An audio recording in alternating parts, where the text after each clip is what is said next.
the enemy's command, control and the leadership. Once that was done, the war was over. So in the present day context, what is required is not to fight prolonged, but initially go and disrupt the enemy's command and control and the leadership. The war is over at that time. Is that what happened in Sri Lanka? During the JVP insurrection, as soon as the JVP leader was caught and taken out, the war was over. As soon as the LTT leader was taken out, the war was over. But it took us time. Why? We did not have our own doctrine. We did not have the wherewithal. We did not have the information-based advanced technologies to do the fighting. You gentlemen who fought in the battle understand it better than me on what I am talking right now.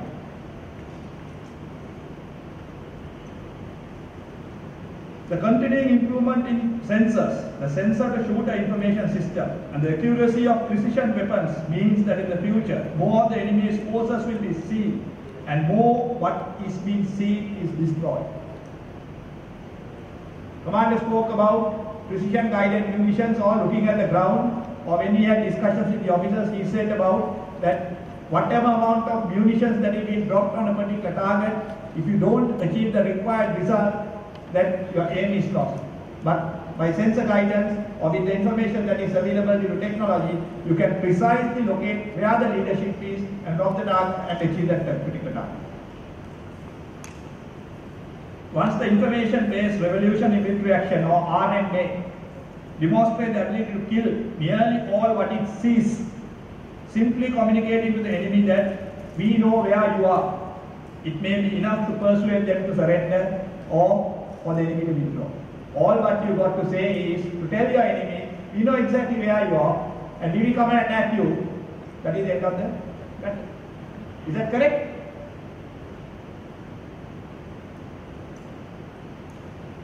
Mendel's morale, the next principle.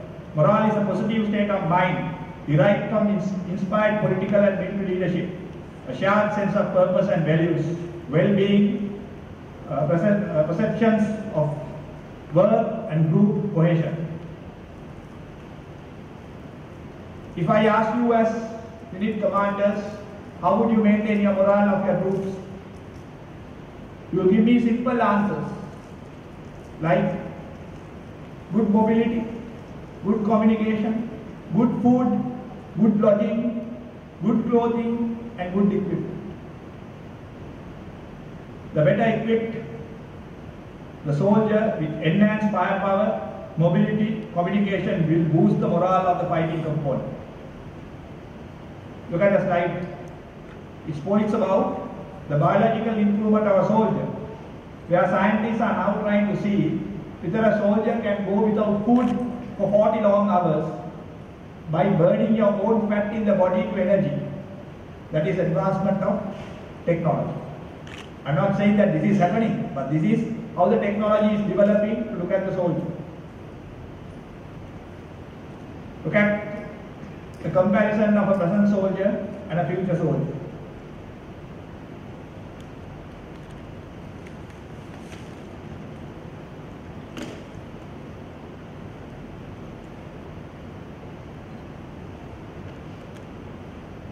Next principle, offensive action. Offensive action is the practical way in which the commander seeks to gain advantage, sustain momentum, and to seize the initiative. Nothing to do with my technology. Exploring the initiative is all about attaining information dominance. The fog of war which is being called, it served to paralyze the commander and to leads in inaction is due to primarily lack of information concerning his opponent.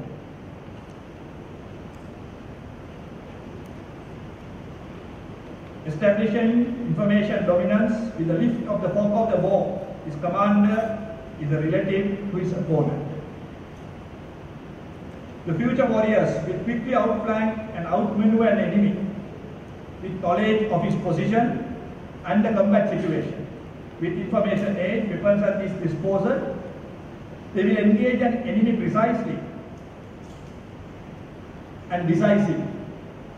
The confidence in the individual commander's ability to seize and maintain the initiative will provide a synergetic effect on the battlefield.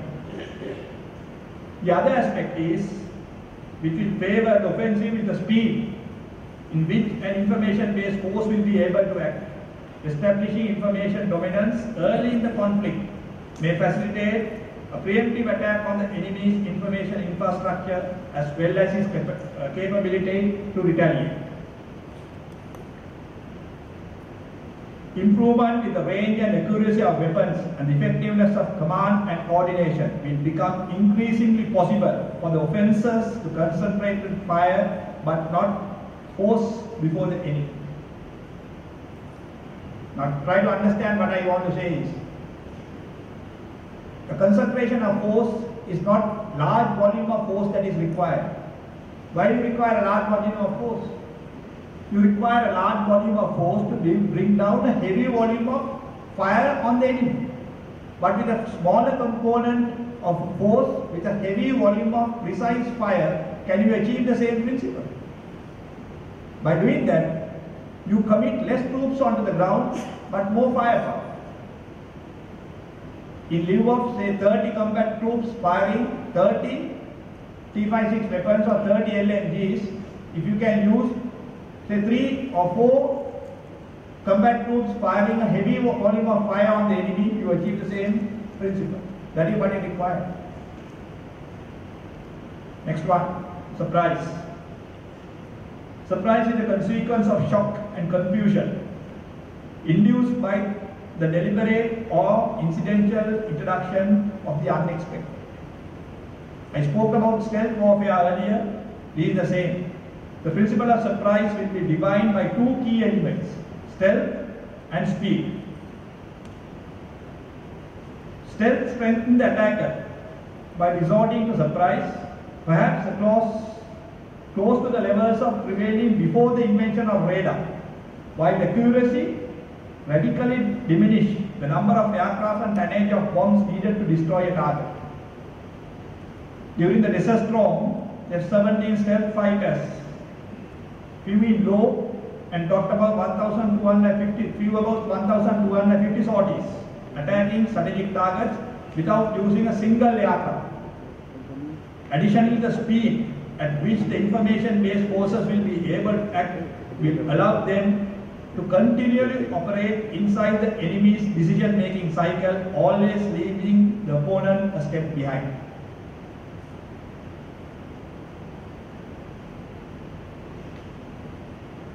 Next principle, the concentration of force. The concentration of force involves the decisive, synchronized application of superior fighting power, conceptually, physically, and morally, to realize the intended effects when and where required. Now try to understand the definition of concentration force in simple language, which means you are using sufficient troops or a concentrated volume of troops to achieve your objective. Sufficient or adequate troops mean adequate firepower, which in turn is the concentration effect which you achieve on the objective. With the modernization and technology, you could gain and required concentration of force by firepower, which would be giving or which would give you the effective or the required effect. I'll further try to enhance this principle by using this slide. Look at this. Look at the timeline. World War II, B-17 bombers used a huge amount of or huge tonnage of bombs flying at about 3,300 feet, zero guided weapons, but the impact was almost zero. Then came the F-45s with gravity bombs. Impact gain is just about 1%. Then came the F-15s during the Gulf War. 9% of guided munitions were used, and about 69, the F-16s use about 69% of guided munitions. See the green bar, the vertical green bar, it gives you the success rate. And today, with the stealth aircraft, 100% success rate could be taken because surprise is being achieved, technology is perfect, aircraft cannot be detected, precision guided munitions are being used, pinpoint accurate objective is being achieved. Thus, you do use this particular principle with the modernization of warfare technology to achieve what you require. Economy of effort. Economy of effort is a judicious explosion of manpower, material and time in relation to the achievement of objective. Economy of effort is also needed to preserve combat power to sustain the follow-on operations. The Gulf War demonstrated the capability to attack the enemy at all levels, at strategic level, at operational level, at tactical level, simultaneously, in a brief period of time due to the correct assessment, deployment of enemy forces available on accurate information. The information-based warfare will become less sequential and more simultaneous, promoting the concept of parallel attack in the future campaigns and operations. In information domains render the enemy significantly more predictable. The logic for reserve forces become less valid, as well as employing more of the forces from the onset hostilities. If I try to explain this to you in brief, why do you need a reserve? The answer would be to use as a contingent. If you can see the enemy clearly, if you know exactly the enemy's capability, if you know how the enemy is deployed, if you can assess the enemy's weapon systems, if you have the technology with you, the wherewithal with you to go and attack the enemy in the correct place on a decisive battle, there is no case of contingencies that is going to come up. Which means, if you have an enhanced technological capability with you, you utilize all your power at the enemy, irrespective of whether you have a reserve or not. That is one advantage of the modernized, technologically perfect militaries. Security. Security is the provision and maintenance of an operating environment that affords the necessity of freedom of action when and where required to achieve the objectives. How do you achieve security? Information-based forces using ECN, ECCN, total secure communications, EWs, AVACs, which could grant the freedom of action. Now, what do you understand by security? Now, security, in simple words, is allowing you to execute your battle plans in a secure environment. How do you do that? Enemy should not get to know where you are. How do you do that? You jam the enemy. Your electronic countermeasures are working in such a way that enemy is not knowing where your headquarters is. Take your minds back to how you did the final phase of the war. You use the CDMA phones, you use ECN methods to plot the targets of the enemy from 3 different directions and to take the enemy's leadership. Now, if the enemy had the capability of disguising himself by using of electronic measures, you do not know where the leadership is. It applies back to you. If you have a movement that is taking place, and if you have an airborne warning and command system, it is called the AVACS, to give you early warning of where the enemy is, where the enemy columns are coming into you, and if the enemy is trying to fire missiles at you, you give early warning to your troops and they are ready to react. That gives you safe passage. Just an example of modernized warfare. This an aircraft that has been produced in year 2015, which is currently being produced, a normal passenger Boeing 737 extended range aircraft, which is called a multi-mission maritime aircraft or MMA. It carries anti-submarine warfare equipment, anti-surface warfare equipment, shipping interdiction, electronic signal intelligence. It carries an armament of torpedoes, depth charges, missiles, harpoon anti-ship missiles, AIM-9X Sidewinder missiles. It is able to drop and monitor sonar buoys into the sea to see the movements of submarines. It is designed to operate in conjunction with the Northrop Grumman MQ-47 Triton Road Area Maritime Surveillance UAV, which means the aircraft can launch a UAV while flying, and the aircraft can control the UAV in air. This is modernization or technology. Only 21 aircraft has been produced of this nature in the world yet, and a point to note is there are only 3 nations flying it in the world: the US Navy, the Australian Navy, and the Indian Navy. This is modernization and technology. Flexibility. The ability to change and readily to meet new circumstances, compromise agility, responsiveness, resilience, accuracy, and adaptability. How do you achieve it? Strategically and tactical lift aircraft, short takeoff landing aircraft, tilt rotor aircraft, amphibious landing craft, etc. could facilitate switching of forces. High level of maneuverability will be achieved, which will ensure flexibility of forces. Just to give you a small example, what is the tilt rotor aircraft, which is called an Osprey? It can tilt its rotors like an helicopter and land vertically. Once it takes off, it tilts its rotors back like a normal propeller-driven aircraft and flies like an aircraft. That gives you quick, maneuverable capabilities of shifting your troops from place to place. This can land on ground, this can land on an aircraft carrier, where the troop maneuverability would be enhanced.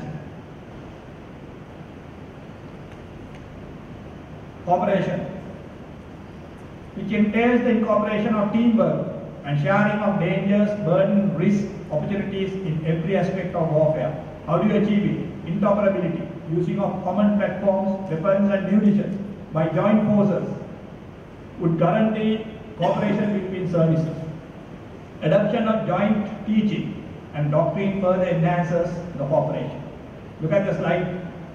You use one type of weapons, same type of ammunition, same type of communication equipment in joint concept of warfare, which gives you cooperation on communication, air support, naval support, ground forces, dismounted commanders, coalition command, everything in one simple platform, which is cooperation,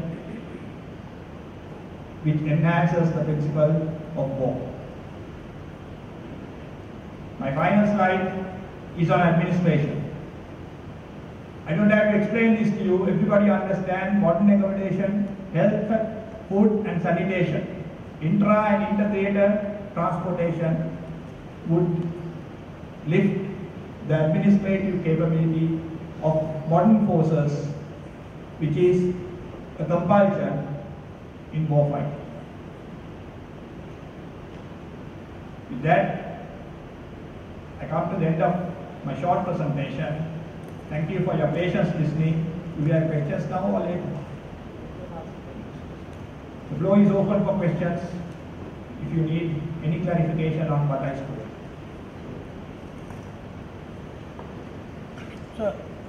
So I'm Lieutenant Colonel Millagala, sir.